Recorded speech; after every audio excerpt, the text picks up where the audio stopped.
Mas apesar de tudo, professor, e olhando também para a experiência que tem nessa área, nós estamos a falar de consequências que vão perdurar durante muitos meses. As consequências de termos o Estreito de Hormuz fechado, dos combustíveis chegarem ao preço que chegaram em todo o mundo, as consequências para as empresas vão se sentir e também não é. Isto não abre o Estreito de Hormuz e os combustíveis baixam no dia a seguir, não é? De todo, eles vão baixar, certamente. O que vai acontecer, evidentemente, no tema específico do abastecimento de petróleo, há um conjunto de refinarias que foram atacadas, tanto no Irão como nos países do Golfo. Vão demorar, algumas delas meses, outras anos, a repor a sua normalidade. De qualquer forma, há oportunidades de negócio aí. Ou seja, há todo um conjunto de indústrias que vão, no fundo, ver oportunidades e volumes de negócio a crescer pela reconstrução dos setores destruídos naquela região. Outra coisa é o normal reabastecimento de petróleo. Aí vai demorar mais tempo, porque há, como disse, um conjunto de produtoras que têm neste momento incapacidade, mesmo que amanhã exista paz duradoura, total incapacidade de exportação, porque no fundo os seus canais de produção estão afetados. Afonso, olhava também para a questão, já aqui falamos da questão da China, Rússia e China. A China, já sabemos que teve um papel de última hora importante nestas negociações. Rússia e China, como é que ficam depois destas semanas de guerra intensa? Bem, eu diria que não ficam mal. Porque se o objetivo era, de facto, derrubar o regime iraniano, e era, o regime não foi derrubado. Ora, como nós sabemos, e nós já falámos disto várias vezes, José Pedro, nós temos aqui a potência talassocrática, não é? A América, contra a telurocracia, que são as potências da Terra. Estas potências da Terra desenvolvem-se à volta do conceito de Eurásia. Ora, os três pontos fundamentais da Eurásia são o Estado russo, o Estado chinês e o Estado iraniano. Ou seja, que não haja qualquer dúvida. E aquilo que é interessante nós constatarmos é que Teherão, se nós metermos Teherão ao lado de Pequim e de Moscou, Teherão é o elo mais fraco. E o elo mais fraco aguentou-se bem. Agora, nós não sabemos até que ponto é que isto de facto vai acalmar. Porque eu gostaria de lembrar também que há sempre a possibilidade das mentiras. Não é? Donald Trump no passado já nos habituou a isso.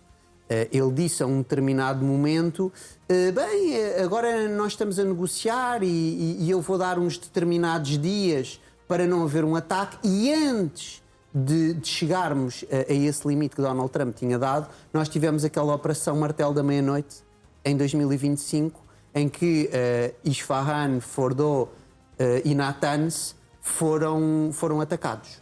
E nós aqui não podemos nunca excluir que, se calhar, estamos agora aqui a falar de um cessar-fogo de 2 semanas, que já vimos, é por este momento uma mera formalidade, não é uma materialidade. Nós estávamos a ver imagens de Israel onde mísseis iranianos teriam caído.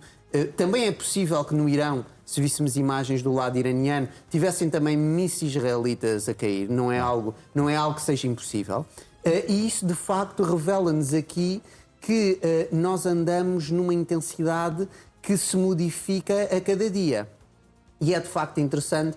Não sei se tu te recordas, José Pedro, foi uma coisa que o Eduardo mencionou. Nós aqui também já tratámos aquela questão de a França e a Alemanha produzirem menos engenheiros juntas do que o Irão. E, na realidade, naquela altura eu trouxe um vídeo. Foi um vídeo de um militar francês. Uma entrevista que ele deu ao Figaro, mídia francês, em que ele assentava de facto esta realidade e dizia que a resistência não é só o exército que a faz. A resistência é feita também pelos engenheiros, é feita também pela educação, é feita também pela sociedade civil. E aqui é a tal importância de nós termos uma sociedade que floresceu no Irão. E eu, quando estava a ouvir o Eduardo, estava-me a perguntar: mas pode uma sociedade de facto totalitária florescer da forma que o Irão floresceu? Ou seja, conseguir construir aquele hardware com as sanções do império mais poderoso à face da Terra e tudo mais. Bem, se calhar uma sociedade autoritária, onde um autoritarismo se verga e existe, como pode ter sido a sociedade, por exemplo, de Portugal salazarista, que os mais velhos que nos estão a ouvir ainda se recordam, de facto consegue fazer uma produção e consegue levar uma parte importante da sociedade a que o Estado possa ser empoderado e que o Estado possa ser mais forte. Agora, uma sociedade totalitária, eu não vejo a conseguir fazer esta resistência que o Irão está a fazer. A professora quer contrapor? Não, repara, eu conheço bem o Irão, visito com frequência e o que é facto é que o Irão é uma sociedade altamente dividida. Os persas são gente muito inteligente, no fundo deram à ciência e à tecnologia na nossa história da humanidade muito. Muitas das empresas em Silicon Valley americanas têm persas à frente das lideranças tecnológicas e, portanto, estamos a falar de um povo e de uma civilização que tem uma mentalidade muito guerreira no que diz respeito à forma como encara o desenvolvimento. É uma sociedade que tem estado fechada nas últimas décadas, desde, no fundo, do final da década de 70, mas que tem, no fundo, na sua cultura, no seu DNA, uma vontade enorme de desenvolvimento. Estamos a falar de pessoas muito ambiciosas, os persas. E, portanto, essa sociedade é hoje, do ponto de vista sociológico e político, altamente dividida. Eu costumo até dizer que há duas repúblicas dentro do Irão. Há a República Islâmica do Irão, que tem a bandeira atualmente em voga, que no fundo o que está no centro é a palavra Allah, Allah, claro. Né? Em forma de tulipa, e a tulipa, no fundo, é o símbolo persa de xiita, de homenagem aos mártires, e, portanto, tudo aquilo tem uma visão associada à Revolução Islâmica, e, por outro lado, temos o lado da oposição, que nos centros urbanos, em Esfahan, em Shiraz, em Teherão, em Mashhad não tanto, que é a capital religiosa, mas nas grandes cidades iranianas percebe-se que sociologicamente a oposição é maioritária. E percebe-se de uma forma muito simples. Basta olhar para a forma como as pessoas vestem e que tipo de restaurantes frequentam. Mas não é totalitariamente imposto.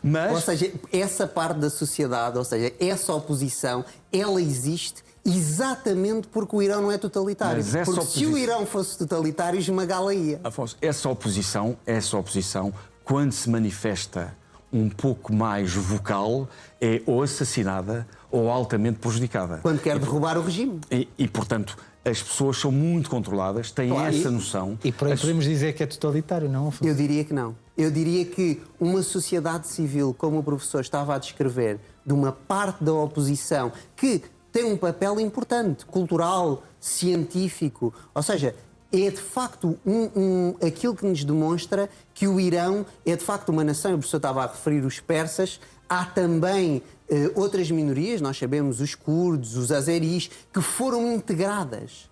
Ou seja, e é muito interessante nós vermos como é que mesmo os ayatollahs e as instâncias mais altas, quer dizer, aquilo não são só os persas. Nós temos, de facto, um entrosamento das minorias com o tronco central. É algo que eu acho que é fascinante. Mas o regime reage de forma assassina. Aliás, aquilo que aconteceu em janeiro é paradigmático dessa atitude. No fundo, foram assassinadas dezenas de milhares de pessoas nas ruas. Os hospitais foram proibidos, no fundo, de atender os feridos dessas manifestações. E, portanto, estamos a falar de uma ditadura, Eduardo, funcional e muito dura. Eduardo, permita-me, em alguma medida, relembrar que quando a Alemanha nacional-socialista estava de joelhos, os britânicos e os norte-americanos fizeram um bombardeamento que a maior parte dos internacionalistas consideram um crime contra a humanidade em Dresden, e isso não fazia nem do Reino Unido nem da América países totalitários. Ou seja, eu acho que nós temos que ter cuidado em empregar a palavra totalitário e ainda bem que nós estamos a discordar, que eu acho que é importante existir discórdia. Muitas vezes nos platôs em Portugal as pessoas sentem-se um bocado isto não quer dizer que eu não respeito o Eduardo e o Eduardo não me respeita, mas ao mesmo tempo eu acho que é importante esta diferenciação e esta modelização e de facto nós percebermos que isto são questões extremamente complexas, não são questões simples e são questões que nos demonstram de facto que uma realidade que remeta para o autoritarismo não quer dizer que seja uma realidade que remeta para um totalitarismo. Pelo menos é a visão que eu quero partilhar. Eu tenho dificuldade em encontrar um melhor conceito. Muito bem.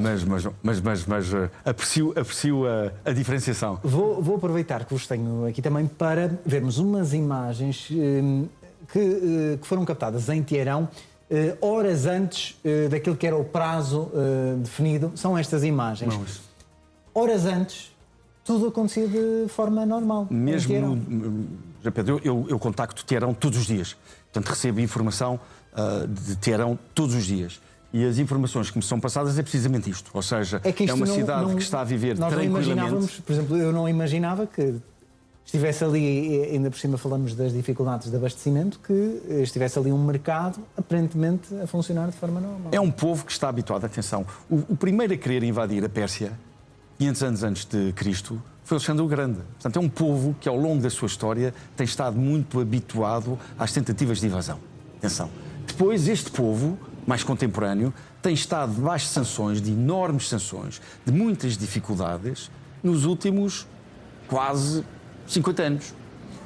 E, portanto, no fundo, tudo isto é resultado dessa preparação que está inerente à forma como os persas, como os iranianos, têm vivido nos últimos 50 anos. Afonso, queres dar o teu parecer também sobre estas imagens? Não, eu acho que estas imagens revelam de facto que nós muitas vezes temos uma visão caricatural daqueles países, não é? Que são países não europeus, que estão lá longe, no Oriente.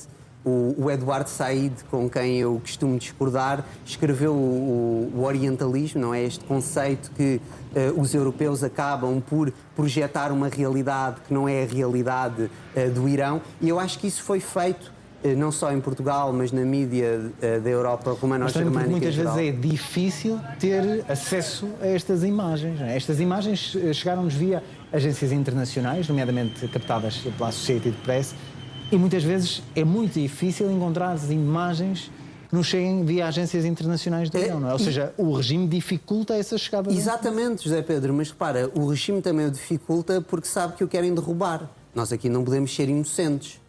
Existem protestos no Irão, de facto, endógenos, ou seja, da sociedade iraniana, certamente, e vários. Agora, também existem muitas infiltrações de serviços secretos,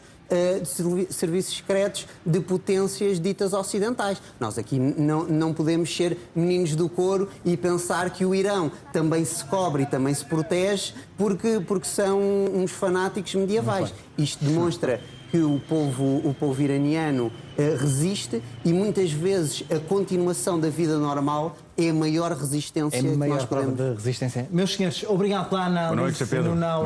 Boa noite. Aliás, a análise que vai continuar, já a seguir também com um painel especial de análise com o especialista em segurança e defesa Vitaly Venislavski e também o coronel Eduardo Caetano de Sousa, que vão estar connosco esta noite.